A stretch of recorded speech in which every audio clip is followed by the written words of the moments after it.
अगर तू सोचता है कि तेरी गलतियां तुझे हमेशा बांधे रखेंगी, तो यह कथा तेरे लिए है। बैठ जा, आंखें मूंद ले और अपने भीतर झांक, क्योंकि जो कथा मैं सुनाने जा रहा हूं वो बाहर नहीं, तेरे अंदर घटेगी। सुन, ध्यान से सुन। बहुत समय पूर्व की बात है वत्स। एक नगर में एक चोर रहता था। उसका पूरा जीवन छल, कपट और चोरी में बीत गया। जब जीवन की सांझ आई, शरीर जर्जर हुआ और मृत्यु समीप दिखने लगी, तब उसने अपने पुत्र को बुलाया। देख, जब मनुष्य मृत्यु के समीप होता है तो वह सबसे सत्य बोलता है। वहां ना स्वार्थ बचता है, ना डर, ना झूठ, बस शुद्ध अनुभव। उस चोर ने अपने पुत्र से कहा, बेटा, अगर तू मेरा रास्ता अपनाना चाहता है और चोरी को ही अपना जीवन बनाना चाहता है, तो दो बातें गांठ बांध ले। पहली बात, कभी भी गुरुद्वारे, धर्मशालाओं, सत्संग स्थलों या किसी भी पवित्र स्थल में मत जाना। ये स्थान तेरे जैसे लोगों के लिए घातक होते हैं। दूसरी बात, अगर कभी पकड़े जाओ तो कितना भी कष्ट सह लेना, मार खा लेना, लेकिन कभी यह मत मानना कि तूने चोरी की है। बस यही दो मंत्र हैं इस धंधे में टिके रहने के। लड़के ने सिर झुकाकर कहा, सत्य वचन पिताश्री। और कुछ ही पलों में चोर ने अंतिम सांस ली। वत्स, ये थे उस लड़के के जीवन के पहले संस्कार, अपराध और झूठ। और जैसा बीज बोया जाए वैसा ही वृक्ष उगता है। युवक बड़ा हुआ। पिता की बातें उसके जीवन का नियम बन गईं। वह रोज रात को चोरियों पर निकलता और बड़ी चतुराई से बच भी जाता। एक रात जब वह एक घर में घुसा और ताले तोड़ने लगा, तभी अंदर कोई जाग गया। शोर हुआ, घर वाले चीखने लगे। पहरेदारों को बुलाया गया। चारों ओर घेराबंदी हो गई। वह युवक अब फंस गया था। एक ओर घर वाले थे, दूसरी ओर पहरेदार। वह सोचने लगा, अब बचूं कैसे? उसे एक संकरी गली दिखी और भागते भागते वह एक पुराने रास्ते पर निकल आया, जहां एक धर्मशाला पड़ती थी। पर जैसे ही उसकी निगाह उस भवन पर पड़ी, उसे पिता की बात याद आ गई। धर्मशाला में मत जाना। उसने द्वंद्व किया, जाऊं या न जाऊं, पर आज तो जान बचानी है। और अंततः उसने सोचा, कुछ देर छिपने में क्या बुराई है। वह धर्मशाला में घुस गया। उस धर्मशाला में उस समय सत्संग चल रहा था। संत वाणी सुना रहे थे, भजन, कथा और उपदेश। पर चोर को डर था, अगर मैं यह सुन लूंगा तो कहीं मन बदल न जाए। इसलिए उसने अपने कानों में उंगलियां डाल ली।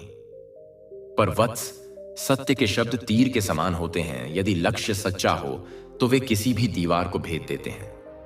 उसने कान बंद किए थे, फिर भी एक वचन कानों तक पहुंच गया, देवी देवताओं की परछाई नहीं होती। उसने सोचा, क्या बेतुकी बात है, परछाई हो या ना हो, इससे मुझे क्या। वह बिना ध्यान दिए एक कोने में बैठा रहा। कुछ ही देर में किसी ने खबर दी कि चोर धर्मशाला में छिपा है। पहरेदारों ने धर्मशाला को घेर लिया, तलाशी ली और युवक पकड़ा गया। उसे मारकर पूछा गया, कबूल कर, चोरी की है? उसने पिता का वचन याद करते हुए कहा, मैंने कुछ नहीं किया। फिर राजा के दरबार में पेश किया गया। वहां भी उसे पीटा गया, पर वह टस से मस न हुआ।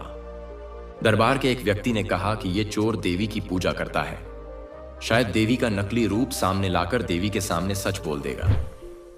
क्या होता है आगे? क्या चोर सच बोलता है? क्या उसे छोड़ दिया जाता है, या यह सब एक बड़ी साजिश है?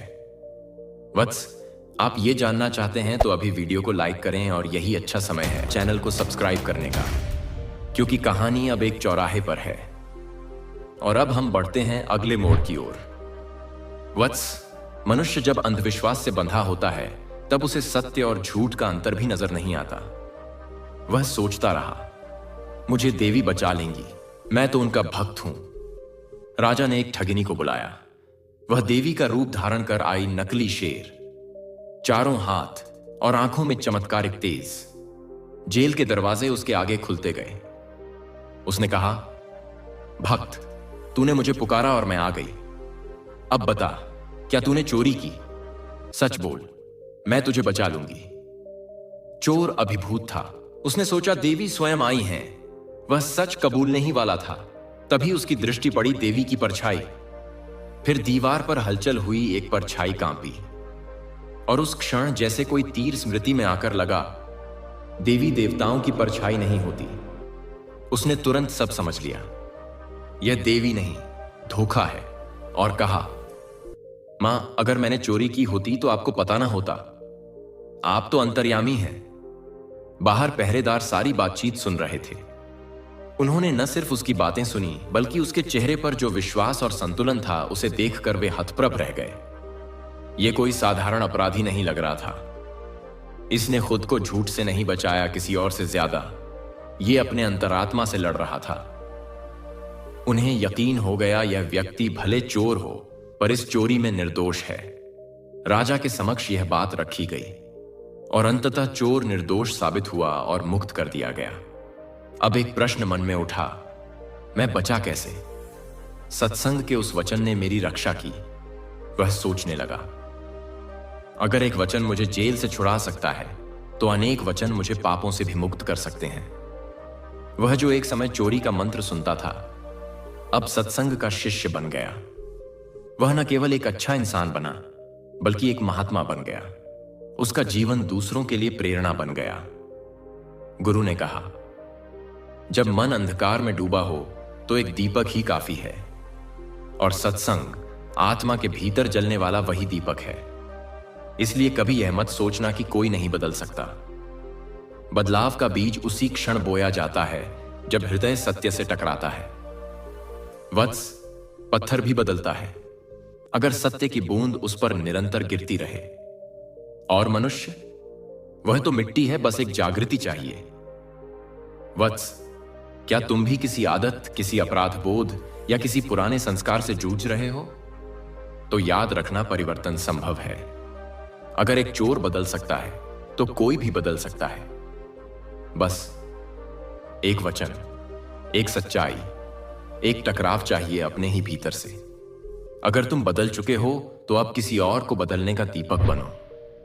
नीचे कमेंट कर बताओ, क्या कभी कोई सत्संग, कोई वचन, कोई क्षण तुम्हारे जीवन का मोड़ बना?